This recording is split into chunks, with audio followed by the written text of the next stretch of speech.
mau maju, kita harus bangkit. Bangkit dari diam untuk bergerak. Bangkit agar kita berdaya. Bangkit karena kita percaya. Cukup sudah kita menunggu. Sekarang saatnya bangkit dalam satu ikatan menuju satu tujuan. Sebagai bangsa pemenang.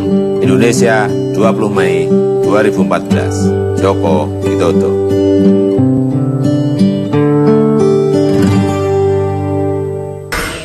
Transaksi diduga melandasi deal politik koalisi. Politik transaksional inilah yang mengancam solidnya pemerintah. Dalam konteks kekinian, secara gamblang, Pak Prabowo menawarkan posisi tertentu dalam menggait mitra koalisi masuk dalam tenda besar. Sementara Jokowi senantiasa mengklaim koalisi yang dibangun adalah koalisi kerjasama tanpa syarat. Nah, bagaimana mengupas kedua tipe koalisi yang coba digadang masing-masing kubu ini? Kita akan langsung membahasnya. Di sebelah saya sudah ada Wakil Ketua Umum Partai Golkar, Pak Fadel Muhammad. Selamat malam, Pak Fadel. Selamat malam. Kembali berjumpa kita, Pak Fadel. Dan kemudian di sebelah Pak Fadel ada pengamat politik dan juga peneliti senior dari LIPI, Profesor Ikrar Nusa Bakti. Selamat malam, Pak Ikrar. Malam, Abi.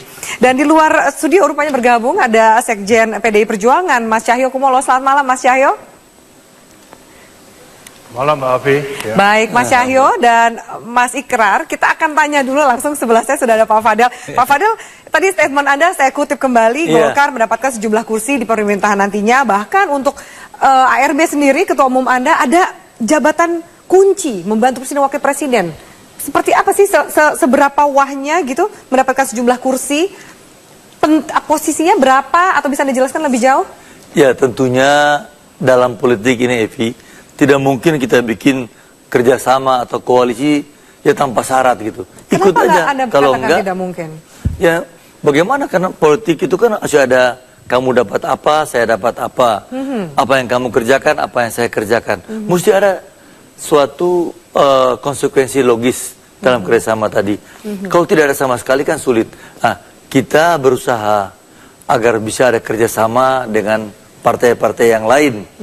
Kita menghubungi Demokrat, bisa terakhir setelah Rapimnas menghubungi PDIP, dan akhirnya Ketua Umum yang mendapatkan mandat penuh berbicara dengan Gerindra, nampaknya mendapatkan yang kita anggap cukup untuk kita bisa berkoalisi dengan mereka, membangun pemerintahan ini ke depan. Cukupnya bagi Golkar itu seperti apa sih? Kalau misalnya hitung-hitungan di kabinet, berapa kursi sih Pak Fadel? Ya tentunya saya sudah tahu, tapi saya tidak pantas menyebutkan saat ini, karena saat ini kan kita sedang berjuang. Tapi saya kira setiap orang politik juga mengerti, pengamat-pengamat juga mengerti. Tidak mungkin kita ketika kembali rapat kepada kita punya konstituen, pengurus-pengurus kita katakan bahwa minta maaf, ini adalah hasil yang kita punyai hampir 15%, tapi kita tidak mendapatkan apa-apa. Kan sulit.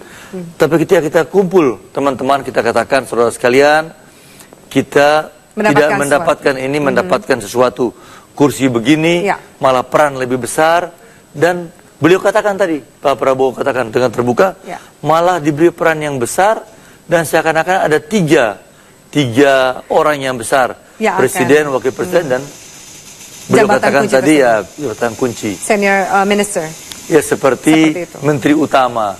Meskipun ini saya juga ngerti belum ada dalam undang-undang kementerian. Tetapi kan undang-undang bisa kita perbaiki kalau kita lihat perkembangan ke depan. Oke, baik. Kita akan jeda sejenak. Anda tidak keberatan kalau yang Anda katakan tadi bahwa di politik pasti tentu ada hitung-hitungan siapa mendapatkan apa dan berapa. Anda tidak merasa bahwa justru itu yang menjadi problem negara ini dan ketidaksolidan dari pemerintah kita? Jangan dijawab dulu Pak Fadel. Saat lagi pemirsa kita akan lanjutkan.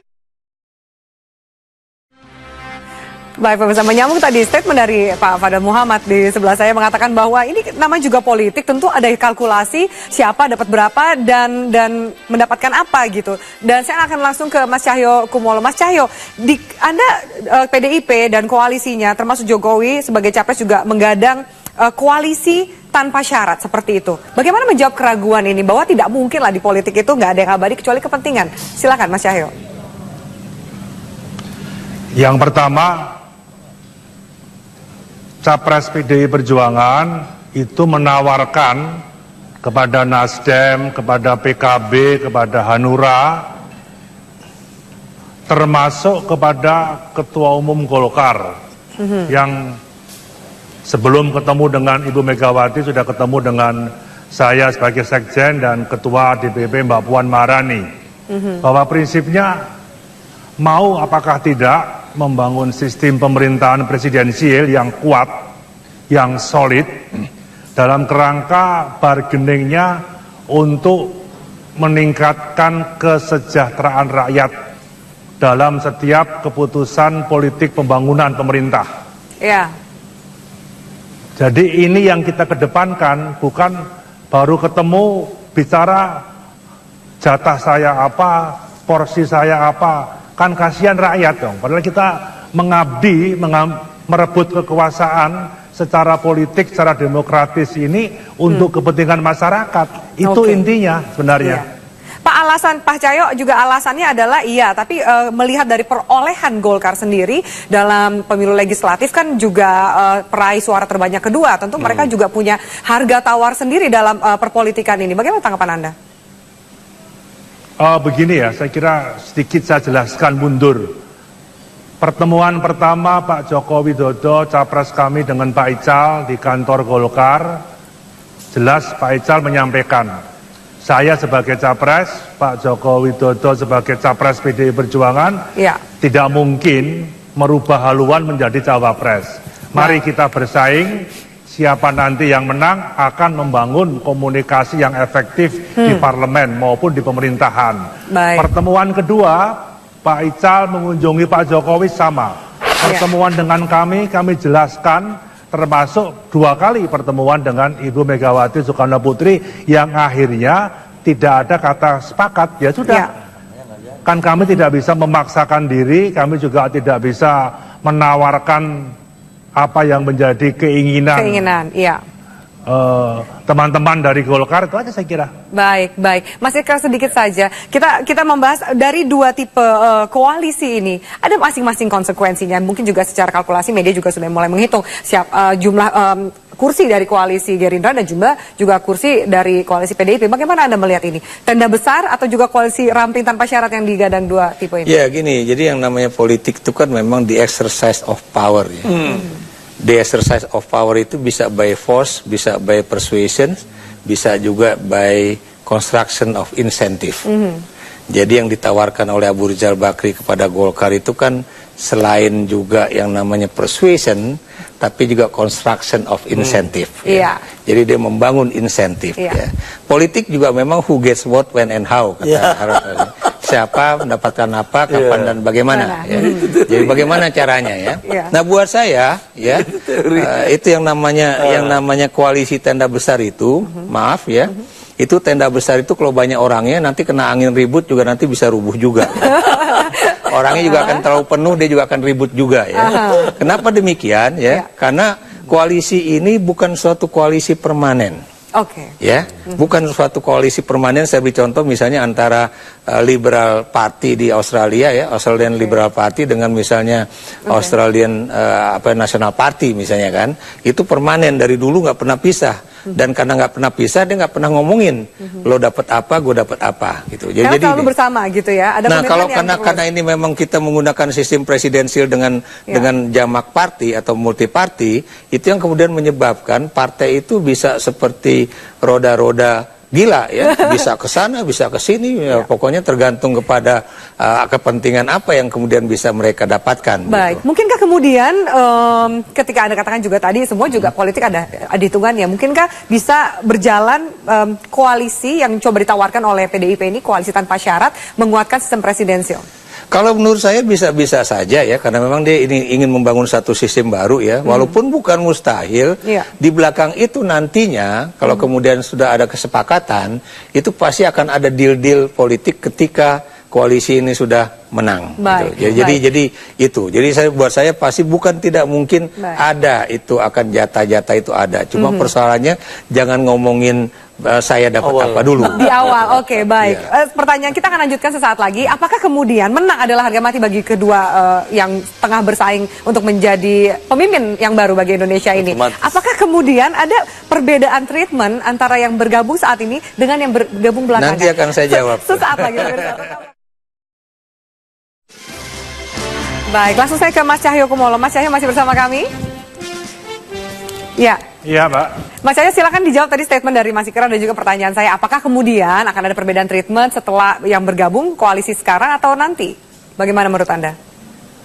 Ya, saya kira komitmen PDI Perjuangan dengan mitra dan Pak Joko Widodo jelas bahwa kita ingin memenangkan Pilpres. Dengan menang Pilpres itu yang utama untuk meningkatkan kesejahteraan rakyat dan kualitas pembangunan. Nah, harus diingat data yang kami ada 1.016 jabatan di pemerintahan, mulai menteri sampai BUMN dan Dubes. Kalau menang kan pasti dong kita bahas bersama. Tapi kita ingin menempatkan orang yang tepat. Misalnya Pak Fadel, dia sangat tepat sebagai Menteri Kelautan. Wah, balik lagi Pak ke posisi sebagai dulu, Menteri Pak. Kelautan beliau sangat tepat. Misalnya begitu. Jangan Pak Fadel ditempatkan di Menteri SDM yang nggak tepat dong. Gitu. Atau peranan Menteri Olahraga kan nggak tepat itu. Jadi jangan bagi-bagi begitu. Jadi ini saya kira mau nggak kita mengutamakan kepentingan rakyat dulu, jangan kepentingan diri sendiri dulu. Itu yang ingin dibangun oleh Pak Joko Widodo dengan kabinet kerjanya yang langsung kerja, langsung mendengar apa yang menjadi aspirasi masyarakat. Saya kira begitu, Mbak. Baik, Mas Cahyo, kita akan lanjutkan pemirsa dialog ini sesaat lagi usai headlines berikut ini. Kita juga akan minta tanggapan dari kedua narasumber yang bersama saya di studio. Pak Fadel senyum-senyum dikatakan nanti kayak bisa jadi Menteri Kelautan lagi. Kami akan lanjutkan sesaat lagi, pemirsa. Jangan kemana-mana. Baik, kita lanjutkan dialog di Prime Time News. Mas Ikrar, saya langsung ke Anda. Kita tadi sebelum headline mendengarkan statement dari Mas Cahyo dikatakan bahwa nanti ya kita pilih orang-orang terbaik dari partai tersebut. Misalnya tadi dikatakan contohnya ada langsung Pak Fadel. Apakah cocok gitu kembali memimpin di Kementerian Perikanan dan Kelautan? Bagaimana Anda melihat statement dari Mas Cahyo? Ya, jadi kalau buat saya memang apa yang dikatakan Mas Cahyo itu masuk akal ya. Kenapa demikian? Karena yang penting niat dulu untuk membangun negeri ini. Niat dulu untuk meningkatkan kesejahteraan. Seperti dulu Pak Fadel berhasil di dalam di Provinsi Gorontalo kan.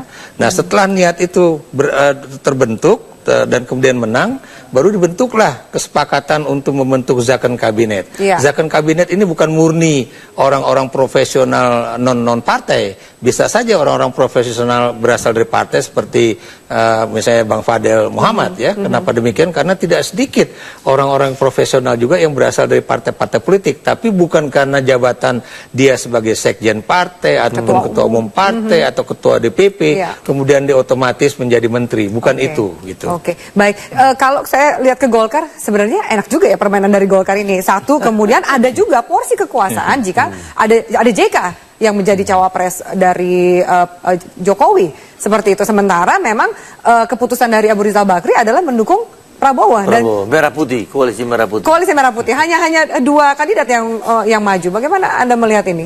Saya kira sementara ini dan sudah jelas kita mendukung Koalisi Merah Putih, Mas Prabowo. Dan tadi saya katakan, Pak Ikrar katakan, nggak ada salahnya. Abang yang Cahyo juga katakan, juga tidak salah. Bahwa sama-sama kita ingin membangun kesejahteraan rakyat. Tapi kan juga mesti ada kepastian bagi kita. Dalam politik itu ada kepastian gitu. Oke, kita akan sama-sama, nanti kita tunggu kemudian, apa dapat siapa, kalian insya Allah kita akan berikan begini gitu. Itu cukup. Nah, tapi kalau tidak sama sekali kan repot. Repotnya bagaimana ketua umum mempertanggungjawabkan hal ini di depan konstituennya, di depan para anggota, bupati, wali kota, gubernur yang demikian banyak. Mesti jelas semua ini. Dan itu mereka sudah nunggu semuanya. Semua sudah nunggu apa yang akan diraih, akan didapat. Tidak mendapatkan kepastian atau masang harga terlalu tinggi itu beda juga loh Pak Fadel. Ya, bisa aja dua-dua ya. Bisa aja dua-dua. Tapi yang pasti belum ada kepastian juga ini. Ya, kita juga dalam politik kan ada feeling-feeling yang mesti dipunyai oleh tiap orang. Tapi begini, yang paling inti adalah bahwa oke lah kita mengerti ini sebuah proses yang kita mesti lewati dan kita akan berjuang bersama-sama. Jadi bisa dikatakan Gerindra sudah memberikan angka pasti apa yang kemudian misalnya jabatan kursi menteri kepada Golkar ada angka pasti. Ya, sudah ada angka pasti tapi tidak perlu saya katakan di depan publik. Malah dikatakan bahwa akan ada menteri senior atau menteri utama. seperti zaman dulu ada Soekarno, Hatta, ada Baik. Syahrir gitu. Baik. Seperti begitu sudah disebut oleh beliau.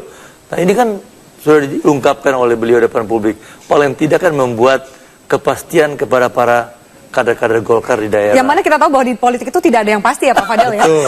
Ini Nggak ada yang menarik sekali. pasti. Yang Saya pasti. juga Tidak ada nggak yang yakin. Anda? Saya tidak yakin bahwa Prabowo kemudian akan mengimplementasikan janjinya. Kenapa Iya. yang ada di pikiran Prabowo itu adalah bagaimana mendulang suara sebanyak-banyaknya Untuk menang. dengan mendapatkan partai sebanyak-banyaknya pula, termasuk juga mengambil orang-orang yang sakit hati yang misalnya dikecewakan oleh PKB. Iya. Ya, misalnya begitu. Oke. Tapi nanti begitu suara udah didapatkan, bukan mustahil bahwa I'm the leader, saya yang memutuskan. Saya menentukan. Oke, baik. Mas Tapi Cahyo. kan kita juga tahu bahwa kita punya hak tertentu. Dan jangan lupa, prosesnya kan panjang 5 tahun. Masih ada di DPR, saya kan di sana juga. Teman-teman banyak di sana. Oke. Kalau kita tidak happy ya, pasti kan lain. Terganggu Tuh, lagi. kan? Terganggu lagi. Berbeda lagi sekarang. Jelas Baik. itu. Mas Kita Cahyo. kan tahu, jadi tidak harus dia akan laksanakan. Oke, menurut baik. saya. Mas Cahyo terakhir, bagaimana Anda tetap akan berpegang pada koalisi tanpa syarat ini untuk menguatkan presidensial yang seperti Anda katakan tadi, meskipun memang ramping sekali nih koalisi dibandingkan dengan lawan dari Jokowi dan JK? Ya, saya kira kami cukup bangga ya dengan Pak Surya Paloh dari Nasdem, Pak Muhaimin dari PKB, Pak Wiranto dari Hanura, yang intinya bekerja sama untuk mendukung Capres PDI Perjuangan. Komitmennya satu, mari kita meningkatkan kesejahteraan rakyat yang utama. Malah Pak Surya Paloh sebagai Ketua Umum Nasdem, saya tidak mau jabatan apa-apa. Yang penting pemerintahannya kuat, pemerintahannya baik dalam pengambilan keputusan politik. Itu sama disampaikan oleh Pak Muhaimin Iskandar, oleh Pak Wiranto. Kepentingan rakyat yang didahulukan, bukan kepentingan diri sendiri, kepentingan partai. Saya kira itu aja. Oke, baik. Terima kasih Pak Cahyo Kumolo, Sekjen PD Perjuangan. Pak Fadel, terima kasih Mbak. banyak. Terima kasih. Terima kasih Mas Cahyo, Pak Fadel, terima kasih banyak. Pak Sikap, terima kasih banyak Terima kasih. atas waktunya. Waduh, jauh sekali.